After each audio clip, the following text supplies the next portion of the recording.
itu udah kerasa banget tuh kayak kok Jogja sepanas ini, kayak hampir 11-12 sama daerah saya di Malahan orang-orang yang dari luar Jawa itu lebih fasih tentang bahasa kotor yang kata-kata yang tidak pantas diucapkan ya.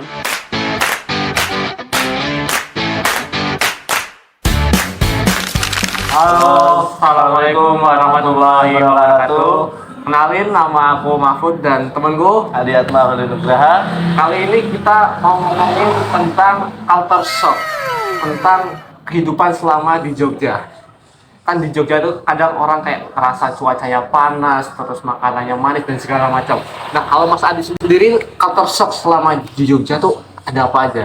Wah, kalau untuk pertama sih makanan ya. Makanan nih pertama kali saya datang ke sini tuh ya manis dan biasanya saya nggak terlalu manis lah kalau makan. Dan yang saya culture shock juga tuh kalau di sini tuh sarapan paginya itu loh Mas Mahfud. Ya, Kan kalau biasa di daerah saya, karena daerah saya ini asalnya dari Banten, Tangerang kan.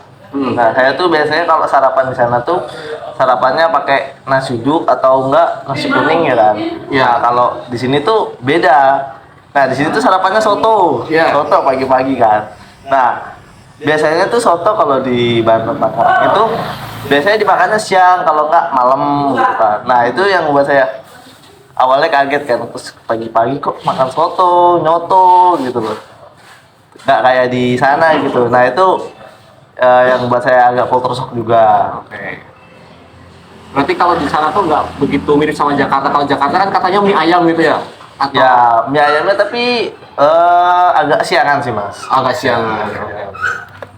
A few moments later.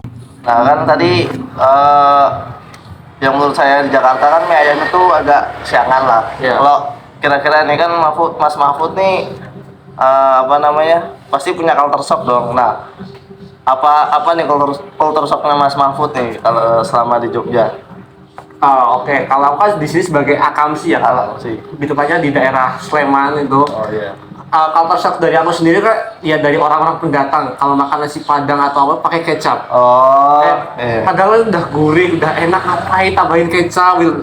Kayak lebih kental, kayak enak gitu loh gitu aja. Bikin mual gitu. Ngeliatnya tuh kayak aneh gitu. Oh, ya berarti nggak kayak biasanya orang-orang Jawa ya? Iya. Terus kalau Mas Adi sendiri kayak ngerasa di cuaca di Jogja itu gimana sih sebenarnya? Wah, saya ngerasa cuaca di Jogja nih nggak kayak pas lagi awal saya datang ya. Pas lagi awal saya datang tuh panasnya tuh nggak kayak sekarang. Kalau pas lagi dulu awal datang nih cuacanya tuh masih agak adem lah. Nah, pas lagi saya udah mulai beradaptasi di sini dan udah lumayan cukup lama di sini, itu udah kerasa banget tuh kayak kok Jogja sepanas ini, kayak hampir 11-12 sama daerah saya di Tangerang sana gitu kan. Tapi ya nggak sepanas di Tangerang sih. Kalau di sini emang panas tapi nggak sepanas di sana. Tapi ngerasa nggak sih kalau misalnya hujan nih, di sini hujan, tapi di kota lebih terang gitu, pernah ngerasain gitu? Oh, itu pernah malahan saya pernah nih di tempat tinggal saya di Jogja itu panas, terus pas lagi saya berangkat kuliah, nah di kampus saya itu malah hujan gitu kan. Malah apa pokoknya kebalikannya, di sini panas, di sana hujan gitu loh Mas. Sekarang kalau menurut Mas Mahfud sendiri nih, kan Mas Mahfud juga kan pasti punya culture shock sama bahasa-bahasa orang luar kan, itu Iya, gimana Mas? Sebenarnya kalau bahasa kan mungkin tiap orang mesti beda-beda ya nggak? Kita bisa pastiin bisa bahasa kita. Tapi aku rasa kalau orang pendatang tuh kayak susah kalau mau belajar bahasa Jawa. Iya. Kayak misalnya dari orang luar Jawa atau Kalimantan ataupun dari Sulawesi, bahkan juga dari Sunda ada orang yang kayak belajar bahasa Jawa itu susah gitu. Kan kalau misalnya biasanya orang yang udah lancar bahasa Jawa itu kayak biasanya udah setahun atau 5 tahun atau biasanya mondok di daerah Jawa, biasanya Jawa. baru bisa fasih untuk belajar bahasa Jawa. Tapi kalau buat pendatang tuh kayak agak susah, tapi biasanya malah kita yang ikut-ikut bahasa mereka gitu. Oh iya, tapi katanya tuh bahasa Jawa mudah dipelajari buat orang yang se-Jawa tapi bukan di daerah Jawa gitu, kayak Jawa misalnya ya daerah-daerah Jawa Barat itu katanya emang gampang ya Mas? Iya, lebih mudah bahasa Jawa, ya Jawa. Tengah atau Jawa Timur gitu. Iya. Oh. Malahan orang-orang yang dari luar Jawa itu lebih fasih tentang bahasa kotor yang kata-kata yang tidak Iya. pantas diucapkan deh, yang lebih fasih mereka, Iya. lebih barbar. Benar. Oke, kalau dari Mas Adi itu dari bahasa tuh seperti apa? Oh, untuk bahasa sendiri ya? Untuk bahasa sendiri saya culture shock bahasa saya di sini saya sih nggak terlalu culture shock banget dengan bahasa Jawa ya. Cuma saya agak culture shock sama bahasa-bahasa daerah kayak Iya. bahasa-bahasa Sumatera yang Aneh-aneh gitu. aneh-aneh. Terus apa namanya bahasa kalau Kalimantan saya nggak terlalu sering dengar, tapi yang sering tuh kayak Sumatera sama Sulawesi itu kayak Iya. bahasanya tuh agak ini kayak ini bukan bahasa, sebenarnya ini bahasa bukan sih, yang mikir gitu kan, kok kayak orang bisa kok bercakapan pakai bahasa yang kayak gini gitu, kayak sampai mikir gitu, ini bahasa apaan, sampai saya tuh kalau ada orang daerah Sumatera atau daerah Iya. Sulawesi ngobrol gitu kayak pengen ketawa, dia tuh pakai bahasa apa sih sebenarnya, walaupun itu tuh sebenarnya bahasa dia gitu, tapi ya saya culture shock gitu, kayak kaget gitu kan. Jadi pengucapannya kayak nggak begitu jelas gitu Iya, ya. kalau ucapannya kurang jelas dan kayak ya cukup asing lah di telinga saya. Oh.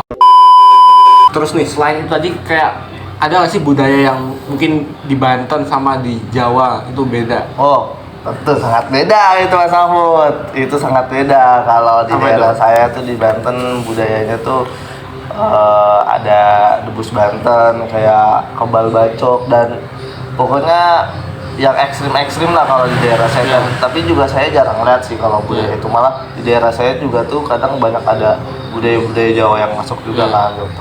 Nah, kalau saya pas lagi pertama kali datang sini tuh saya cukup senang lah, kayak seru lah ngeliatnya, walaupun agak culture shock gitu loh dengan daerah saya sama bedain sama daerah sini kan. Kayak daerah sini tuh kadang tuh saya pernah ngeliat tuh di dekat tempat tinggal saya tuh ada ogoh-ogoh gitu loh, kayak Iya, pesta rakyat gitu kan, kayak seru banget pada buat patung tinggi-tinggi kan, terus diangkat bareng-bareng itu kayak wah seru banget, itu budaya yang begitu tuh. Kalau tempat saya nggak ada soalnya. Oh, nggak ada. Begitu. Nah, kalau untuk Mas Mahfud sendiri nih, ada budaya yang ini nggak yang membuat Mas Mahfud culture shock? Oh, oke. Mungkin kalau di Sleman, terus Bantul, Kulon Progo, dan perbedaannya. sekitarnya Jogja itu mungkin hampir sama ya. Mungkin Sama. yang aku pernah rasain tentang budaya ini lebih di daerah Jawa Tengah. Di Jawa Tengah. Soalnya kan ibu saya aslinya Jawa Tengah. Oh, Jawa Tengah mana tuh Mas Mahfud? Di daerah Salaman, Salaman tuh masuknya kota mana? Magelang. Oh, Magelang. Di daerah kaki gunung. Iya. Nah, itu yang bedain tuh kayak Idul Fitrinya beda.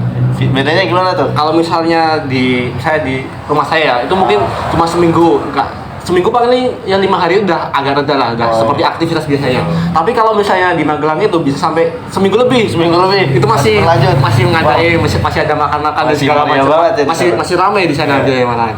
Oh, gitu. Oke. Terus ini nih, pernah nggak sih ngerasain kayak pas lagi jalan-jalan atau lagi keluar pandangannya kayak dari masyarakat Jogja itu sama di Banten tuh gimana? Oh, atau ada apa- perbedaan atau gimana gitu? Etikanya? Iya. Etikanya perilaku orang Jogja sama sini? Iya. Wah, tentu sama aja kayak tadi budaya sih ya, beda juga lah. Kalau di Banten tuh kan banyak imigran yang bukan dari luar negeri ya, Iya, kayak iya. dari Jawa ya. Iya. Dari Jawa tuh datang Jawa Tengah gitu kan. Kayak di sana tuh nyampur kayak ada orang Jawa, orang Sunda, orang Timur ada juga kan. Jadi kayak etika perilakunya beda-beda gitu, dan sana tuh kayak ya ada yang keras, ada yang halus. Tapi kalau saya datang ke sini tuh di sini tuh emang benar-benar rata-rata pada halus lah, halus. Iya. Orang-orangnya kayak halus, sopan satunya benar-benar dijaga banget, etikanya benar-benar dijaga banget. Kalau di sana kan nggak sekental di sini lah perilakunya gitu loh. Iya. Sopan satunya nggak kayak sekental di sini gitu. Nah, untuk Mas Mahfud sendiri gimana nih, kayak kan Mas Mahfud orang Jogja asli nih Iya. kan. Nah, culture shocknya Mas Mahfud gimana yang menanggapi teman-teman atau orang-orang yang dari luar daerah datang ke Jogja, gimana tuh? Sebenarnya nggak begitu berasa ya, lebih kayak menghargai satu sama lain gitu loh. Kayak mungkin mereka masih beradaptasi juga. Yang pernah aku rasain mungkin kayak perbedaan di pinggiran sama di kota nih. Kan bedanya gimana tuh? Berarti ada tuh bedanya. Iya kan, kayak aku pernah main ke daerah kota lebih kayak masuk ke gang gitu kan. kita lihat perilaku orangnya kayak lebih agak cuek gitu. Kalau misal di desa kan kita tinggal direct langsung, mereka mesti jawabnya langsung.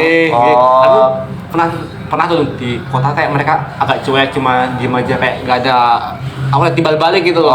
Cuma kayak diem aja gitu. Terus sama ini nih, kayak orang-orang kalau misal orang dari Jakarta atau luar Jawa itu kalau di jalan tuh suka ngebut-ngebut. Kayak suka balapan gitu. Benar. Kayak nggak tahu.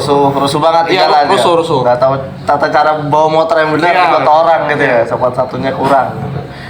Ya berarti cara mengatasi kultur shock itu berarti dengan cara gimana tuh Mas? Kayak biasanya lebih sabar aja sih. Sabar aja menghadapi pendatang-pendatang yang dari luar gitu ya. Iya.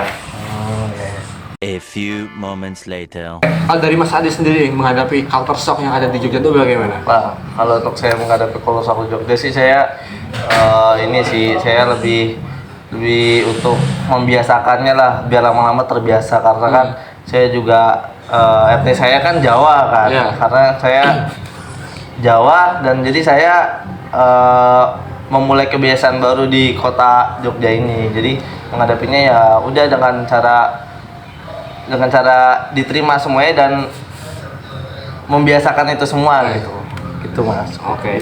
Oke, mungkin itu saja cerita pengalaman culture shock dari kita, dari aku Mahfud dan juga Adi Atma. Oke, sampai jumpa di Podcast selanjutnya. Assalamualaikum warahmatullahi wabarakatuh.